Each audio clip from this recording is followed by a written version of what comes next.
বলি, মানে যারা আর্জি আছেন তাদের মতো করেই বলি যে তারাও যেভাবে আমাদের বাইরের জগৎটাকে দেখান, আমরাও চেষ্টা করি হয়তো এই বিশ্বাসটা আপনাদের মধ্যে আসুক। আসলে পরে তৃতীয় শক্তির আশীর্বাদের হাতটা যদি মাথার উপর থাকে না, কোথাও না কোথাও দেখবেন যে সামনের দরজা কি আপনার জীবনের শেষ দরজাটা একসাথে আপনি খুলে ফেলেছেন।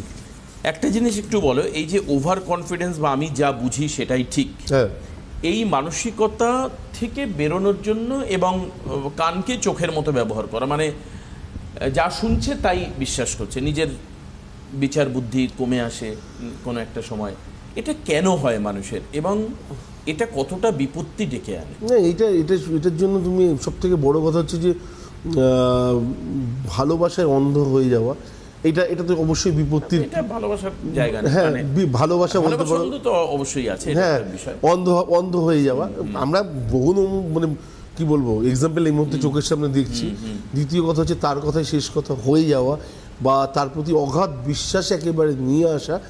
আগে দেখতে হবে সে সত্যি যোগ্য কিনা এইগুলোর, তো সেইটুকুনি বিচার বিবেচনা। আর স্পেশালি সংস্কারের দিক থেকে যদি দেখতে হয় তার মধ্যে সত্যি সংস্কার আছে নাকি।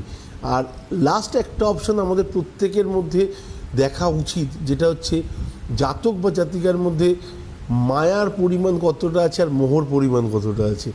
যে ব্যক্তির মধ্যে এই জিনিসটার ফারাক আকাশচুম্বী হবে না, তাকে অ্যাকসেপ্ট করা যেতে পারে।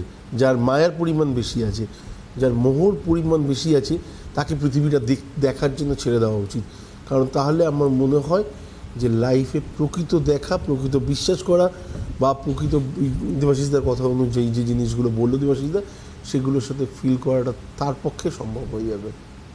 তার মানে তার